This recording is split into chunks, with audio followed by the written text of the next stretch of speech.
at the end of Bellbird, say that's the halfway along Wollombi Road, they've got some subdivisions that they're doing. Mm-hmm. And so from what we can gather, it's a bit of a grab for money from the developers to improve what they say is improving the infrastructure of our town. But if a town doesn't want, we have other avenues. The mayor of Cessnock is a Labor mayor, and he ran on a ring road. He would put a ring road in to take the people around the town so that they didn't need to upset the town. And, 4 years on, there's no ring road coming. I think he mentioned that we might get it in 16 years or something. Well, an election promise. 2041. Yeah, when you're making an election promise, isn't that something that you're going to get in that elected period? I would have thought. But So on the particular map, Christine, for those that don't know about this, and by the way, guys, the reason why we're spending time on this is a case study. Similar things happened in my area as well. So you're saying they basically promised to do a road around Cessnock, and they basically reneged on that, right? Yeah, it was essentially going to be a bypass, 4 legs of a bypass, which looks like a ring, which is why they dubbed it the ring road, right? From my opinion, right, what's going on there is it's poor infrastructure planning, like you said. It's coming from state and federal governments because we've obviously got federal government bringing in a lot of new migrants. I'm not saying the migrants is the issue in Cessnock particularly, but there's a massive population growth, right? So there's a lot of people after COVID, for instance, that moved out to the country, right? Our council has got their own projections of the population in Cessnock specifically exploding over the next 10 to 20 years, right? So they're saying that we really need these roads to go in because, they're already halfway through a development there. So to me, it's party politics where the federal government is implementing one kind of policy and then the state government is forced to get, hey guys, you need to build more housing. Like housing is a political issue for us. And then the council is left with poor planning because what they're doing is they're actually building houses on the cheap without the proper infrastructure. And I mean simple things like proper access roads in and out of these areas. Schools, hospitals, like all the basic things you need for any sort of a civilization to function. So it's become a local issue now. And like Christine said, we've actually ended up, so that went from, because there was that lack of consultation from the local council there, because it wasn't in the election year that time, we ended up organising a walk for Wollombi Road where all the community people come out. Sorry, I skipped one. We had the town hall meeting before. So townspeople come together with their pitchforks. What are we going to do about this, right? Anyway, we tried a couple of things, and to keep pressure on our council, we then had to walk for Wollombi Road. Hundreds of people come out. I was really stunned at the amount of people coming out in the community. Most of us didn't know each other until that day, joining forces to show the council, like, hey, listen, we need you to listen to us. And then after that, we actually had a convoy as well in protest of these 4 lanes going through there.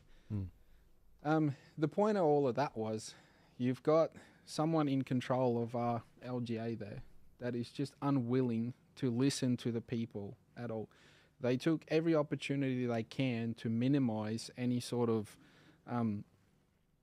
engagement with the community about what their thoughts were on, things that's going to affect 65 businesses along a busy stretch of road. Elderly people, there's one guy there that has a caravan. He's going to get a traffic light intersection right in front of his driveway. So he's got to cross 4 lanes to get his caravan out, So it's just, I don't know. I never intended to get involved in local politics until we saw 4 lanes coming to Wollombi Road and the lack of community consultation and you know, these blokes now think that I'm the devil of Cessnock because I just give them absolute hell. Yeah. And I won't apologise for it. You know, the thing that they don't understand is I don't care if I don't win elections. That's not my point. My purpose, my goal is out there to keep them on notice, to tell them that, hey, you're not doing right by the people of our LGA. Whether I win the election or not is irrelevant. Yeah. It's actually a true voice of opposition. Yeah. And it's absolutely critical. It's the only reason I got involved. Yeah. Yeah, guys, I as I mentioned before, there are many elections coming up on the East Coast and WA as well. So those dates again, New South Wales local elections, the 14th of September. The Victoria's local elections, 26th of October, which is the same date as the Queensland state election. There's a possible federal election in December, which we're hearing a lot of murmurs could be the first week of December that ends up happening. And then there's the WA state election on the 8th of March 2025 next year.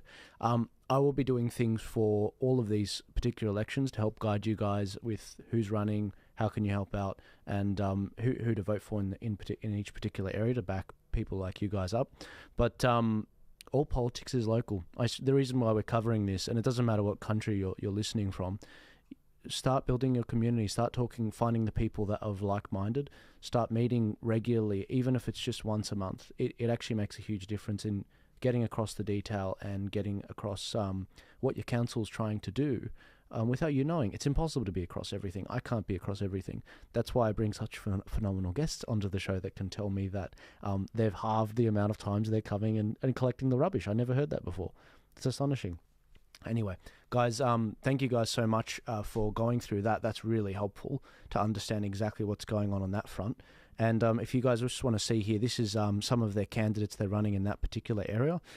They've got some phenomenal people on the council there that they're working together with, like Jess Jerd and a number of other candidates as well. Yeah. Yeah. So over there, I'll just go through the picture. On the left there was Naomi Smith. Mm-hmm. She'll be Yep.